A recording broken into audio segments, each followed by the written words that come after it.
Buenos días, profesor. Buenos días, compañeros. En esta oportunidad les expondremos nuestro caso. Las integrantes son Ana Belén Caraza Morales, Beatriz Gutiérrez, Lucía Tarazona, Francesca Vargas y quien les habla, Suemi Cabrera. Espero la exposición sea de su agrado. A continuación, el índice.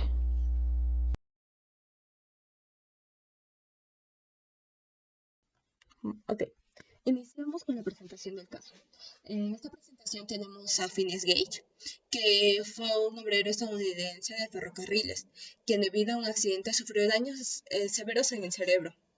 Para esto, sufrió cambios notorios, ya sea en su personalidad como en su temperamento. Lo que se consideró prueba de su lóbulo frontal era el encargado para así poder tener procesos relacionados con las emociones, la personalidad y su función ejecutiva en general. En la parte de resumen del caso, como ya sabemos, Gage trabajaba dentro de ferrocarriles y en ese entonces hubo dentro de una roca una barra de hierro. ¿Y qué es lo que pasó? Sucede que en ese momento hubo compacto con esa piedra y salió la barra de hierro y le cayó a Gage. Exactamente, le cayó entrando por el pómulo de la izquierda, por debajo del ojo, saliendo por el centro de la cabeza y más atrás de la frente, inicialmente de la cabellera. Pero es impresionante que a Gage no falleció y bueno, le trató el médico John, quien le curó sus heridas por unas semanas hasta que se recuperó y podía volver con su familia. No obstante, aunque físicamente recuperado, su carácter había cambiado por completo. Y ya no era el mismo de antes, ya no tenía la misma relación como antes con sus compañeros. En todos sus desplazamientos continuamente se acompañó la barra de hierro que había cambiado su historia por completo y algunas veces se subía con ello. Phineas Gage falleció el 21 de mayo de 1860, casi más de 12 años tras el accidente que pasó. El doctor que le curó pidió permiso a su familia para poder examinar o exhumar a su cadáver y poder estudiarlo. Además, localizó la barra de hierro y los dos cráneos y la barra. Los depositó en el Museo de Facultad de Medicina de Harvard y luego le ofreció numerosas conferencias y divulgar diversos folletos defendiendo la herida y sus secuelas. Gracias. Bueno, yo les expondré la hipótesis diagnóstica. En base a los antecedentes mencionados anteriormente, como grupo, hemos considerado las siguientes hipótesis diagnósticas, las cuales mencionaré a continuación. Como punto número 1, hemos puesto trastorno explosivo intermitente. El trastorno explosivo intermitente comparte altos niveles de conducta impulsiva. Sin embargo, los individuos con trastorno explosivo intermitente muestran cierta hostilidad pronunciada hacia los otros y no presentan problemas para la atención.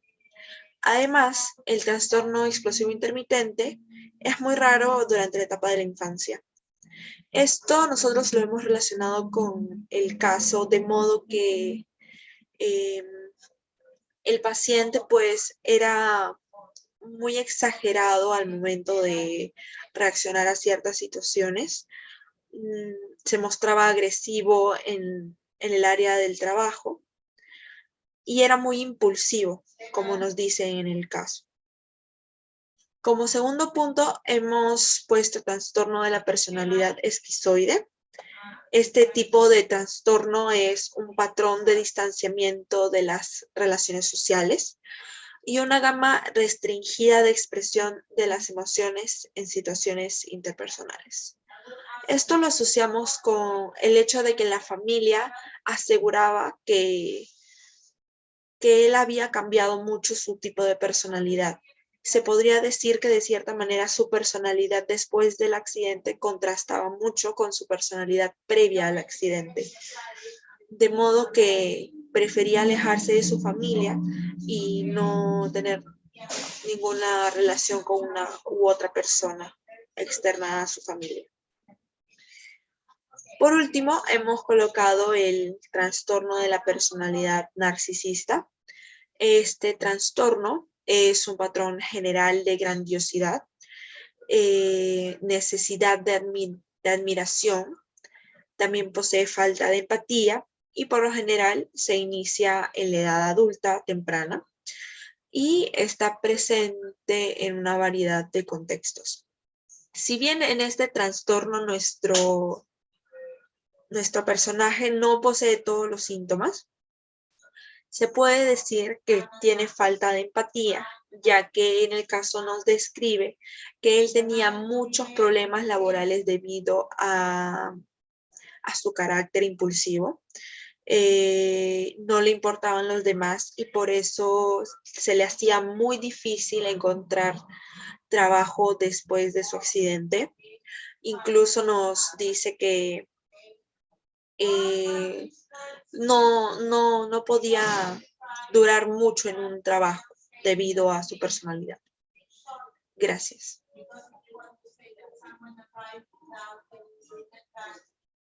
Plan de evaluación. En este plan nosotros vamos a encontrar algunas pruebas psicológicas que en vida se le tenía que haber hecho a Phineas Gage. Tenemos dimensiones. La primera es la personalidad, en la cual está dividida en dos partes. Inventario clínico multiaxial Milon 3, de la cual es para la identificación de dificultades tanto emocionales y personales. Como sabemos, en el caso de Phineas Gage, él tuvo muchos problemas tanto en su conducta como su comportamiento y también en el ámbito emocional. A su vez, tenemos los trastornos de personalidad y síndromes clínicos. El campo psicopatológico, que es un instrumento que evalúa la psicopatología y trastornos de personalidad, como lo que es el trastorno paranoide de la personalidad o el trastorno esquizoide de la personalidad, y algunos síndromes clínicos. A su vez, también tenemos otra prueba que está dentro de la dimensión personalidad, que es el cuestionario de la personalidad 16PF, de la cual tiene dos ejes. El primer eje engloba diferentes síndromes clínicos, tanto de gravedad moderada como severa. Y en el segundo eje incluyen escalas básicas y también patológicas de la personalidad.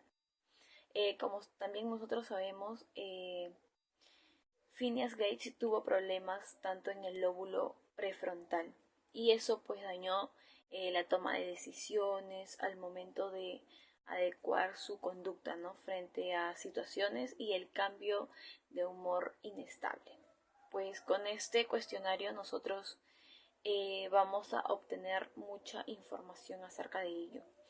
También tenemos otra dimensión que son las relaciones interpersonales y ahí vamos a encontrar el test de Rorschach, de la cual este test proyectivo intenta orientar al examinador sobre el funcionamiento psíquico del entrevistado y consiste en describir lo que cada uno percibe en 10 láminas diferentes, con manchas de tinta de figuras simétricas y ambiguas, ¿no?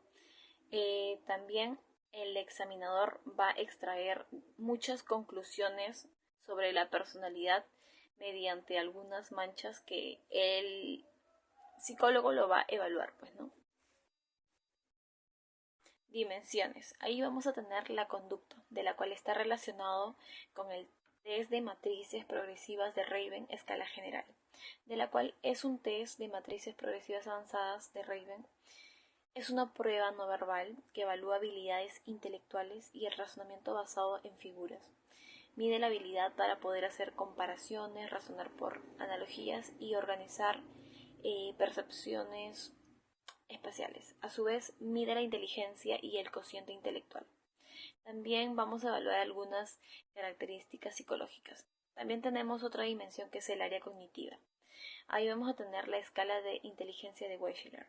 Es un instrumento clínico que se hace de manera individual en personas adultas y cada área cognitiva se evalúa a través de diferentes pruebas. Siguiendo con la exposición, mi nombre es Francesca Vargas y voy a hablar del diagnóstico diferencial. Hemos diagnosticado a Phineas Gage con el primer trastorno, que es el trastorno explosivo intermitente. ¿Esto qué quiere decir? Que Phineas Gage había sufrido después de ese accidente, un cambio drástico de su personalidad y su carácter. Esto lo convirtió en una persona malhumorada, mal hablada, una persona muy impulsiva y a la vez muy infantil. También diagnosticamos el trastorno de la personalidad esquizoide. ¿Qué quiere decir? Que el personaje no sentía empatía con los demás, no podía relacionarse tampoco, y eso hacía que él se aísle de las demás personas y a la vez ser muchas veces frío con ellas. El otro diagnóstico es el trastorno de la personalidad narcisista. ¿Esto qué quiere decir? Que era una persona muy exagerada, de su propia importancia, teniendo dentro de su grupo de trabajo muchos conflictos y como lo mencionamos anteriormente, falta de empatía con los trabajadores de la misma empresa donde él laboraba. También diagnosticamos otros trastornos de la personalidad. ¿Qué va dentro de esto? Va dentro el trastorno de la personalidad antisocial, el trastorno de la personalidad por evitación, el trastorno de personalidad dependiente y el trastorno de personalidad obsesivo-compulsivo. Luego, siguiendo con la exposición, también voy a hablar de la impresión diagnóstica.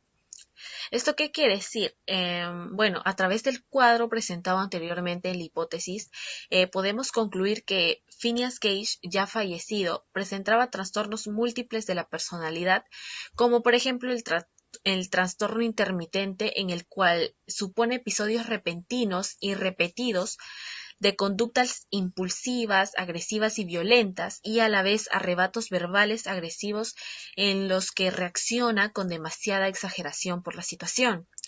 Otro punto es que también pudimos inferir que las reacciones y el comportamiento se debía al síndrome prefrontal, el cual se caracteriza por trastornos del área cognitiva, el área de memoria y de la conducta, presentando manifestaciones de agresividad, falta de atención y pérdida de inhibiciones, entre otros. Otro punto es el cambio en su personalidad que generó problemas en sus relaciones interpersonales, más que todo en el ámbito laboral. Ya que su falta de empatía no le permitía tener un buen trato hacia los demás.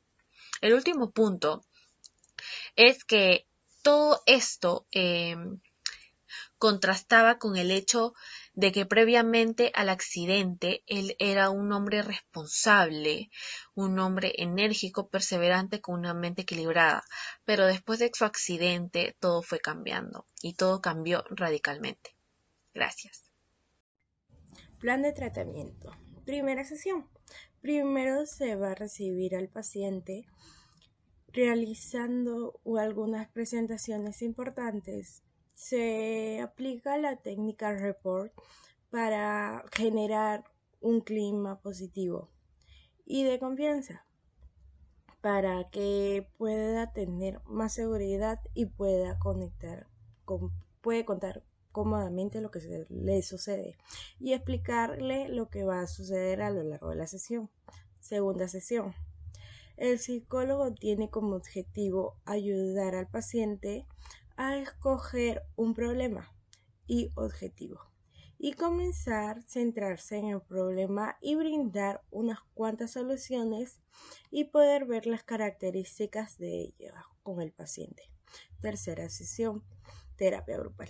Realizaremos dicha terapia con la finalidad de un tratamiento individual que será participar en un entorno de grupo en el cual se pueda interactuar con las demás personas que también están practicando nuevas habilidades interpersonales.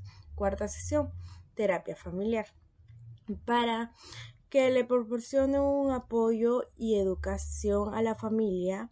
Se tiene un que tengan un familiar con un trastorno de la personalidad. Quinta sesión. Se dan unos acuerdos de una serie de objetivos para tratar de eliminar o disminuir las conductas inadecuadas que llegan a por lo que llegan a actuar de manera impulsiva e instalar conductas adecuadas. A su vez, valorar sus cambios objetivos, técnicas aprendidas y estrategias con las que puedan solucionar problemas futuros. Gracias.